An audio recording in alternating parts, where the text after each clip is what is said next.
علیکم ورحمۃ اللہ وبرکاتہ۔ کیسے ہو آپ سب؟ امید کرتی ہوں آپ سب لوگ خیریت سے ہوں گے، جہاں بھی ہوں گے خوش ہوں گے اور آباد ہوں گے۔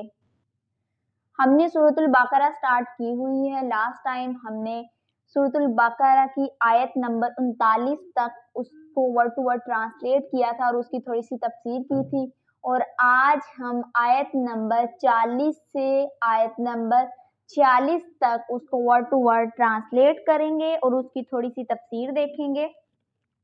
فرسٹ آف آل تو ہم یہ دیکھ لیتے ہیں کہ سورۃ البقرہ کی آیات میں ہم نے سٹارٹ سے کیا پڑھا تھا۔ سورۃ البقرہ جو ہے، سورۃ البقرہ قرآن کے ذکر سے شروع کی گئی تھی، اور یہ بتلایا گیا تھا کہ قرآن مجید کی ہدایات جو ہے وہ ساری مخلوق کے لیے عام ہے، مگر جو ہے اس سے نفع جو اٹھائیں گے وہ صرف مومنین اٹھائیں گے۔ اس کے بعد ان لوگوں کا ذکر تھا جن کو سخت عذاب دیا جانا تھا، جو مطلب کہ اس پر ایمان نہیں لائیں گے۔ اس میں جو ایک طبقہ تھا وہ کافروں کا تھا اور منکروں کا تھا، دوسرے جو تھے وہ منافقین تھے۔ پھر ان دونوں طبقوں کے کچھ حالات بیان کیے گئے، اور پھر اس کے بعد مومنین، مشرکین، منافقین کے تینوں طبقوں کو خطاب کر کے سب کو اللہ تعالیٰ کی عبادت کی تاکید کی گئی تھی۔ اور پھر کفار کی دو جماعتیں تھیں جن کا ذکر آیا ہے کہ وہ کھلے کافر اور منافق تھے۔ ان دونوں میں دو طرح کے لوگ تھے، ایک تو بت پرست تھے، مشرکین جو محض باپ دادا کی رسومات کی پیروی کرتے تھے، اور دوسرے وہ لوگ تھے جو پچھلے انبیاء پر ایمان لائے ہوئے تھے اور پہلی آسمانی کتابوں تورات اور انجیل وغیرہ کا علم ان کے پاس تھا۔ یہ لوگ لکھے پڑھے لوگ کہلاتے تھے۔ ان میں بعض جو تھے حضرت موسیٰ علیہ السلام پر ایمان رکھتے تھے، عیسیٰ علیہ السلام پر نہیں، ان کو یہود کہا جاتا تھا، اور بعض جو ہے عیسیٰ علیہ السلام پر ایمان رکھتے تھے، حضرت موسیٰ علیہ السلام کی بحیثیت جو تھے وہ نہیں مانتے تھے ان کو، یہ نصارہ کہلاتے تھے۔ ان دونوں کو قرآن میں اس بنا پر اہل کتاب کہا گیا ہے۔ اب ہم سٹارٹ کرتے ہیں، اور فرسٹ آف آل آپ سب سے ریکویسٹ ہے کہ میرے چینل کو سبسکرائب کریں، لائک کریں اور زیادہ سے زیادہ لوگوں کو شیئر کریں، تاکہ جو بھی تفسیر قرآن کرنا چاہتا ہے، قرآن مجید کو اچھے طریقے سے پڑھنا چاہتا ہے، وہ بھی کر سکے، اور اس کا اجر انشاءاللہ تعالیٰ آپ کو اللہ تعالیٰ ضرور دیں گے۔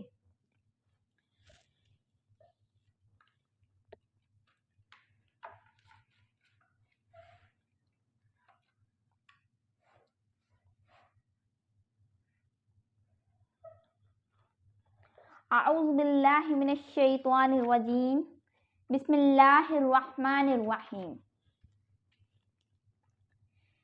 یا بنی اسرائیل، یا بنی اسرائیل، اے یعقوب کی اولاد، اذکرو یاد کرو نعمتی، میری نعمت کو، میرے احسان کو، اللتی جو انعمت میں نے انعام کیا، میں نے احسان کیا، علیکم تم پر، اور اوفو پورا کرو، بی عہدی میرے عہد کو، میرے وعدے کو، اوفی میں پورا کروں گا، بی عہدکم تمہارے وعدے کو، وَإِيَّایَ اور مجھ سے، فَارْہَبُونَ ڈرو، پس تم مجھی سے ڈرو۔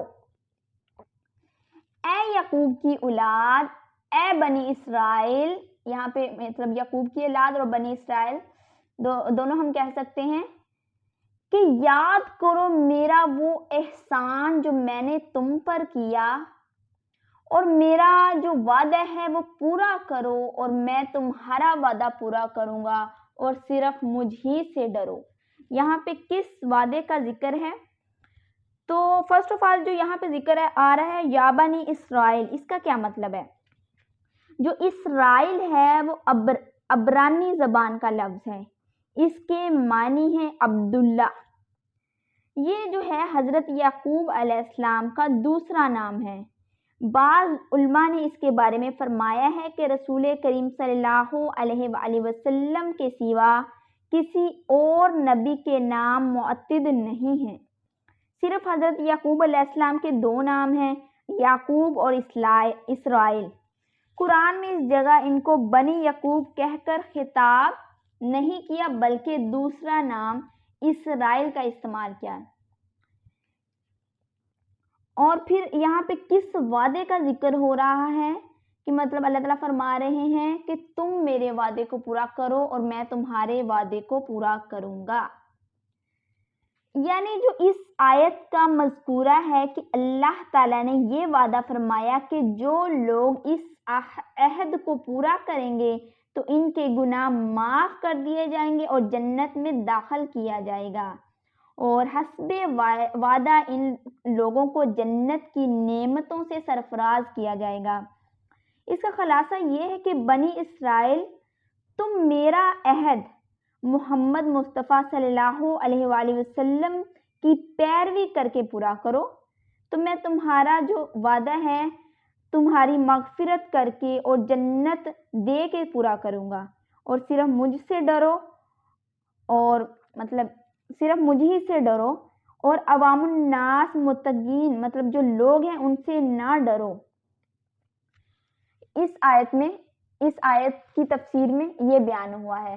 نیکسٹ جو ہے اور آمینو، ایمان لاؤ، بما اس پر، انزلتو میں نے نازل کیا، مصدقاً تصدیق کرنے والا، لما اس کی جو، معکم تمہارے ساتھ ہے، ولا تکونوا اور نہ ہو جاؤ، اول کافرین سب سے پہلے انکار کرنے والے۔ کافرین کا مطلب ہے انکار کرنے والے، بھی اس کا، اور لا تشترو نہ خریدو، بی آیاتی میری آیتوں کو، ثمناً قلیلاً تھوڑی قیمت میں، وَإِيَّایَ پس مجھی سے، فَاتَّقُونَ تم ڈرو۔ یہاں پہ جو لفظ اولا کافرین، اس کا مطلب یہ ہے کہ مطلب کافر ہونا خواہ پہلے ہو یا بعد میں ہو وہ تو مطلب برا ہی ہے اور جرم ہی ہے، مگر اس آیت میں ہے کہ پہلے کافر نہ بنو۔ اس میں اشارہ اس طرف ہے کہ جو شخص پہلے کفر اختیار کرے گا تو بعد میں اس کو دیکھ کر جو بھی کفر میں مبتلا ہوں گے اس کا جو وبال ہے وہ اسی شخص پر پڑے گا۔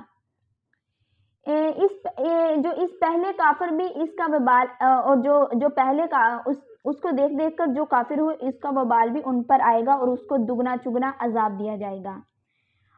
اس سے مطلب ہم یہ بھی ہے کہ دنیا میں جو شخص دوسروں کے لیے کسی گناہ میں مبتلا ہونے کا سبب بنتا ہے تو جتنے آدمی اس کے سبب گناہ میں مبتلا ہوتے ہیں تو ان سب کا گناہ اس ایک شخص پر ہوتا ہے۔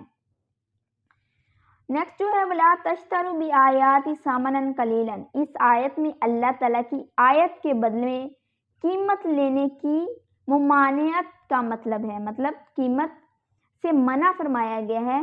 مطلب جو آیت کے سیاق و سباق سے معلوم ہوتا ہے کہ لوگوں کی مرضی اور ان کی اغراض کی خاطر اللہ تعالیٰ کی آیات کا مطلب غلط بتا کر یا چھپا کر لوگوں سے پیسے لیے جائیں، یہ جرم ہے اور یہ حرام ہے۔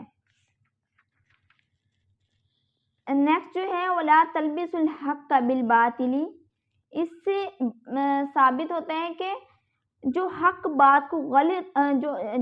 بات ہے اس کو غلط باتوں کے ساتھ گڈ کر کے اس طرح پیش کرنا کہ جو سننے والا ہے وہ اس کو مطلب صحیح سمجھے۔ نیکسٹ وَلَا اور نہ، تلبسو تم ملاؤ، حق بالباطل باطل کے ساتھ، وَتَكْتُمُوا الْحَقَّ اور نہ چھپاؤ تم حق، وَأَنْتُمْ اور تم تعلمون جانتے ہو، اور حق کو باطل کے ساتھ نہ ملاؤ اور جان بوجھ کر حق نہ چھپاؤ، مطلب جو بات تمہیں پتہ ہے حق کی اس کو نہیں چھپاؤ، اور جو بات صحیح پتہ ہے تم اس کو غلط بیانی کرو، اس میں اپنی طرف سے کچھ باتیں ایڈ کر کے نہ بتاؤ، یہاں پہ یہ بیان ہوا ہے۔ نیکسٹ وَأَقِیمُوا الصَّلَاةَ اور نماز قائم کرو، وَآتُوا الزَّکَاةَ اور زکوٰۃ ادا کرو، وَارْکَعُوا اور رکوع کرو، مع الراکعین رکوع کرنے والوں کے ساتھ۔ یہاں پہ ہے کہ نماز قائم کرو اور زکوٰۃ ادا کرو اور رکوع ادا کرو رکوع کرنے والوں کے ساتھ۔ اس کا کیا مطلب ہے؟ اقیم الصلاۃ، صلاۃ کے جو معنی ہیں وہ دعا کے ہیں۔ شرع میں وہ اس میں جو ہے شرع میں وہ خاص عبادت ہے جس کو نماز کہا جاتا ہے۔ قرآن کریم میں نماز کی جتنی مرتبہ تاکید کی گئی ہے، جو مطلب جتنی مرتبہ بھی تاکید کی گئی ہے نماز میں، اس میں لفظ جو اقامت ہے اس کو ساتھ ملایا گیا ہے۔ مطلب نماز پڑھنے کا ذکر صرف ایک یا دو جگہ ہی آیا ہے، اس لیے اقامت صلاۃ کی حقیقت کو سمجھنا چاہیے۔ قرآن و سنت کی اصطلاح میں اقامت صلاۃ کے معنی ہے نماز کو اس کے وقت میں پابندی کے ساتھ اور اس کے پورے آداب و شرائط کے ساتھ ادا کرنا، اس کا مطلب یہ ہے۔ اور نیکسٹ جو ہے آتوا الزکوٰۃ، لفظ زکوٰۃ کے جو معنی ہیں وہ اس کے ہیں دو، زکوٰۃ کے دو معنی ہیں، ایک ہے پاک کرنا اور دوسرا ہے بڑھانا۔ شریعت میں مال کے اس حصے کو زکوٰۃ کہا جاتا ہے جو شریعت کے احکام کے مطابق کسی مال میں سے نکالا جائے اور اس کے مطابق صرف کیا جائے۔ مطلب جس کے پاس 52.5 تولہ چاندی اور 7.5 تولہ سونا ہوگا، اس پر 1 سال اگر گزر جائے تو اس پر زکوٰۃ فرض ہو جاتی ہے۔ یہاں پہ اسی زکوٰۃ کا ذکر کیا گیا ہے۔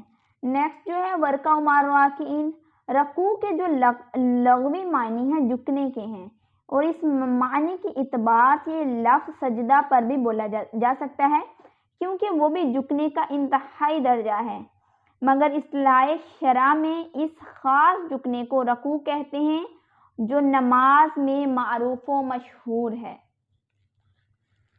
نیکسٹ جو ہے اتأمرون، تم حکم دیتے ہو الناس لوگوں کو بالبر نیکی کا، وتنسون اور بھول جاتے ہو انفسکم اپنے آپ کو، وانتم اور تم تتلون الکتاب اور تم کتاب کی تلاوت کرتے ہو، کتاب پڑھتے ہو، مطلب قرآن مجید پڑھتے ہو۔ افلا تعقلون، کیا تم عقل نہیں رکھتے؟ مطلب یہ کہ کیا تم لوگوں کو بلائی کا حکم دیتے ہو، نیکی کا حکم دیتے ہو اور اپنے آپ کو تم بھول جاتے ہو، حالانکہ تم کتاب بھی پڑھتے ہو، مطلب قرآن مجید پڑھتے ہو، اور کیا تم عقل نہیں رکھتے؟ اس میں مطلب یہ ہے کہ جس کو مطلب دین کی باتیں پتہ ہیں اور وہ دوسروں کو تو حکم دے رہا ہے کہ تم یہ کرو وہ کرو، لیکن خود اس پر عمل نہیں کرتا، اس میں اس آدمی کا ذکر کیا گیا ہے۔ مطلب اس میں ملامت کی جا رہی ہے کہ وہ اپنے دوستوں اور رشتہ داروں کو یہ تلقین کرتا ہے کہ آپ صلی اللہ علیہ وآلہ وسلم کی پیروی کرو، اسلام کو مانو، اس پر ایمان لاؤ، مطلب خود جو ہے وہ اپنی نفسانی خواہشات سے اتنے مغلوب تھے کہ اسلام قبول کرنے کے لیے تیار نہ تھے۔ ان میں جو مطلب کچھ لوگوں کا ذکر ہے قرآن مجید میں، لیکن وہ مطلب دوسروں کو تو حکم دیتے تھے لیکن خود جو ہے اپنی خواہشات میں اتنے مغلوب تھے کہ وہ خود اس پر ایمان نہیں لاتے تھے۔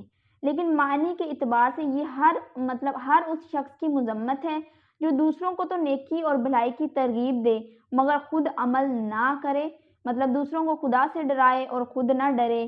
ایسے شخص کے بارے میں احادیث میں بڑی ہولناک وعید آئی ہے۔ حضرت انس رضی اللہ عنہ سے روایت ہے کہ رسول اللہ صلی اللہ علیہ وآلہ وسلم نے ارشاد فرمایا کہ شب معراج میرا گزر کچھ لوگوں پر ہوا جن کے ہونٹ اور زبانیں آگ کی کینچیوں سے کترے جا رہے تھے۔ استغفر اللہ۔ میں نے جبرائیل علیہ السلام سے پوچھا یہ کون ہے؟ جبرائیل علیہ السلام نے بتایا یہ آپ صلی اللہ علیہ وآلہ وسلم کی امت کے دنیا دار لوگ ہیں،